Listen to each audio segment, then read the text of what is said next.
Estamos iniciando o nosso quinto bloco do debate sobre as eleições do próximo domingo, as eleições de 2012, que pretendemos venha revolucionar Taubaté. E eu queria aqui, voltando ao terceiro bloco, falar da notícia que saiu no Estadão hoje. Aliado de Alckmin foi grampeado por 15 dias. Justiça autorizou em setembro interceptação telefônica de Bernardo Ortiz, presidente da FDE, que é suspeito de desvio de dinheiro público. Eu quero lembrar que a pessoa que mais falou de honestidade, que eu conheci até hoje, a palavra honestidade foi utilizada abusivamente pelo Bernardo Ortiz. Em cada 10 palavras que ele falava na vida dele, pelo menos uma era honestidade. Então, a honestidade do Bernardo Ortiz está sendo posta em xeque. E de uma forma, assim, violenta. Quero ler mais um pedacinho aqui da notícia do Estadão. Vocês podem procurar, estadão.com.br/política, é uma reportagem de Fausto Macedo. Ele diz assim, que houve uma interceptação telefônica com autorização da Justiça e diz mais. Quando a escuta telefônica já havia sido instalada nos celulares e aparelhos fixos de Ortiz e do candidato a prefeito de Taubaté, Ortiz Júnior, 8 promotores, olhe bem, 8 promotores e 30 policiais vasculharam a sede da Capricórnio em São Paulo. A Força Tarefa recolheu todos os arquivos da empresa, inclusive da contabilidade.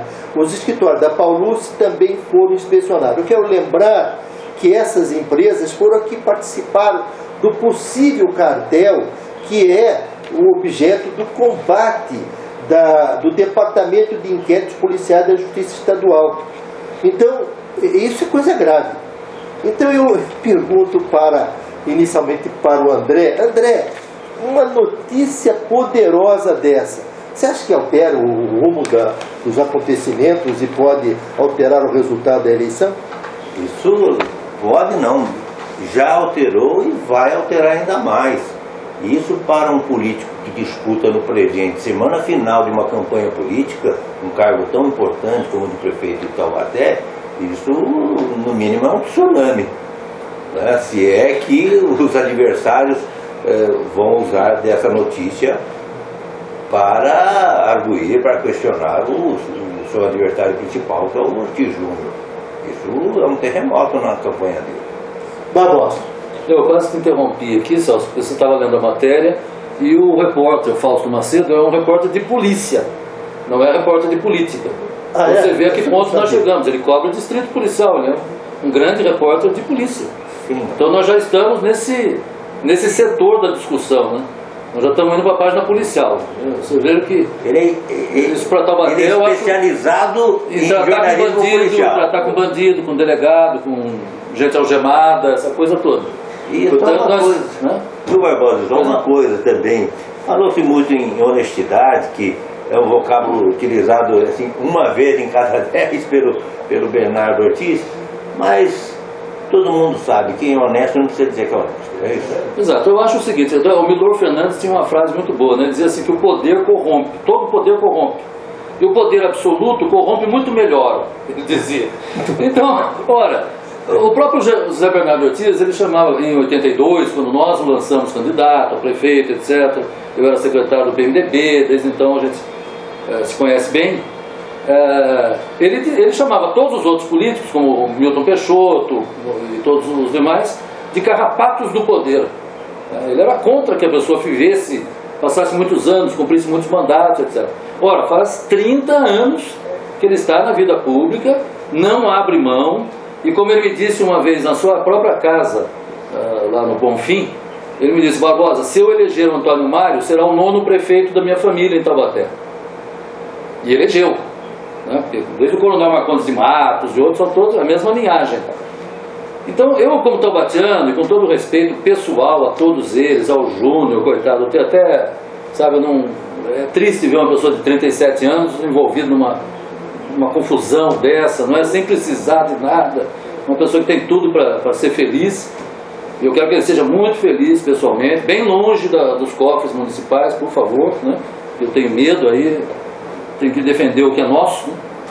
Mas eu lamento profundamente tudo isso, né? Eu acho que eu ia dizer alguma coisa está tão interessante que você pode continuar. Não, porque eu não comentei os demais candidatos. O André o fez muito bem, eu concordo ipsilíteres também, como a Adilson Barbosa concordou. O perfil que ele traçou de cada um dos candidatos é isso mesmo, né? A experiência do Antônio Mário, o crescimento aí interessante do Isaac. Eu não acredito que o Padre Afonso esteja tão mal quanto as pesquisas indicam. Eu não acredito porque eu não vi ele cometer grandes erros também na campanha. Foi uma campanha razoavelmente tímida, etc. Mas eu não vi por que ele teria começou em primeiro ou segundo e de repente vai caindo, assim, sem muita... não sei. Eu também não sei se ele não teve fôlego, né, para manter a campanha na rua. Eu não acompanhei em todos os bairros, é lógico. Mas de modo geral é aquilo que o André falou mesmo, né? Um ponto que eu queria ressaltar, talvez até para encerrar a minha colocação, não vai encerrar, a minha visão. Não. Encerre não. Tá bom, você manda. A importância do segundo turno para Taubaté. É impressionante como chegou na hora certa o segundo turno em Taubaté. Porque agora, vejamos, digamos que o Júnior vá para o segundo turno, né? Há um mês atrás ou 2 meses atrás acreditava-se que ele venceria no primeiro turno e estava morta a eleição, não é? Mas digamos que ele vá para o segundo turno, porque até isso hoje eu estou um pouco em dúvida, né? Se houver segundo turno, 2 irão, de qualquer maneira. Mas que seja o Júnior e mais alguém. Ora, que oportunidade melhor nós teríamos, né, de mais 3 semanas aí para avaliar de novo o candidato, para ver a procedência melhor, aprofundar mais, para estudar a procedência dessas denúncias, para que todos os eleitores tenham conhecimento dessas denúncias, que eu acho que muita gente ainda não sabe, né? Não sabe. Tem muita gente que já ficou sabendo, mas não acredita, porque é tão chocante, né? Como disse o Celso, né? Mas aquele que só fala em honestidade, companheiros, honestidade acima de tudo, e de repente o homem está, né, com o juiz e promotor nos seus calcanhares, é estranho realmente. Tenho amigos tucanos, queridos amigos, gente honestíssima, como há em todos os partidos, a maioria das pessoas é honestíssima, que estão assim, sabe, sem saber o que dizer, estão chocados, né? Não querem votar em outro porque eles são apaixonados pelo seu partido, o que é legítimo e positivo, mas agora ficaram assim sem pai nem mãe, sabe? Porque são pessoas bem informadas, pessoas esclarecidas, que estão lendo, estão sabendo e perderam a confiança no seu candidato. Então é um processo muito interessante. Dessa maneira eu acho que o segundo turno calhou. Nós precisamos ir ao segundo turno, porque será um processo depurativo realmente. Aquele que for eleito no segundo turno terá uma credibilidade, uma legitimidade, não é, muito maior do que qualquer um que sair agora com 33%, 34%, não é, com 33%, 34% da votação, eu digo, né, do eleitorado. Então, eu queria perguntar para a Glaucia, nossa assistente técnica, se estava aquele papezinho que saiu ontem do Ortiz Júnior, falando que vão lançar, etc. Tá aquele papel azulzinho que eu faço questão de ler, pegando um gancho que o Barbosa colocou agora, se nós tivermos ainda, que é o seguinte: você colocou que o Ortiz, com todo orgulho, falou, esse é o 9º prefeito da nossa família. No manifesto ontem que o Ortiz lançou para todo mundo aí, entupiu a cidade, é um papel dizendo para ninguém acreditar que ele não vai mais ser candidato, porque vão dizer que ele foi impugnado ou que ele pediu afastamento. E ali tem uma frase, eu vou esperar a Glaucia, se ela não trouxer, ela não conseguiu achar, mas o papel diz assim, ele falando que ele é uma pessoa, olha só a expressão, bem nascida. É uma pessoa, ele fala orgulhosamente, eu sou uma pessoa bem nascida.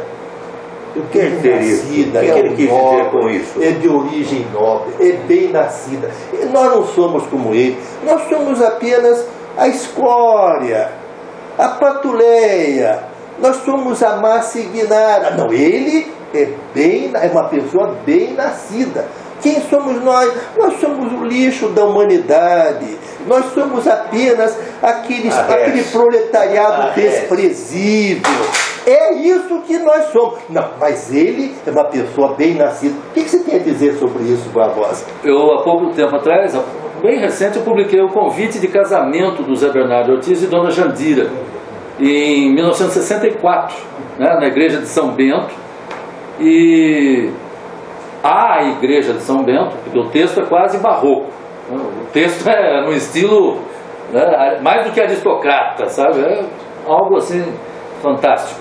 O celebrante era o Monsenhor, o reitor da Pontifícia Universidade Católica, que também chama-se Ortiz, provavelmente seja parente. Com certeza deve estar. Foi em 64, isso, exatamente, faz tempo e tal, já deve estar com o senhor. Aí ele diz, né?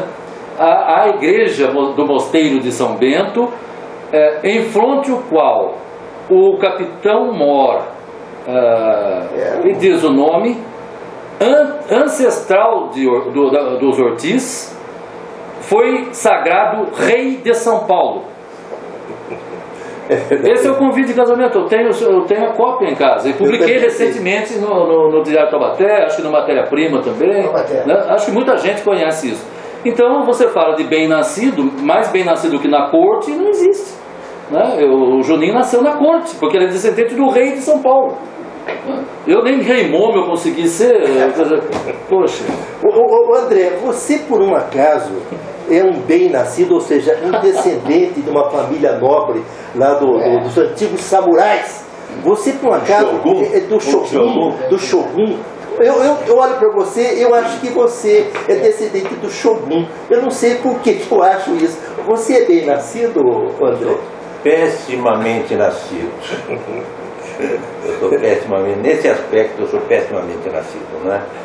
Eu sou filho de imigrante que veio para o Brasil aos 12, 13 anos, sem muita cultura, escolaridade baixíssima, mas eu tenho orgulho.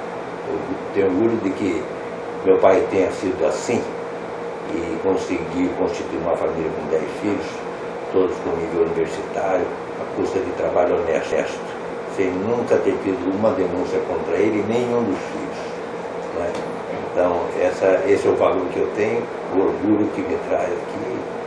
Fico até emocionado por isso. Da minha parte, e quase encerrando, quero dizer o seguinte: meu avô era pedreiro e meu pai, no começo da vida, foi sapateiro, depois um pequeno comerciante.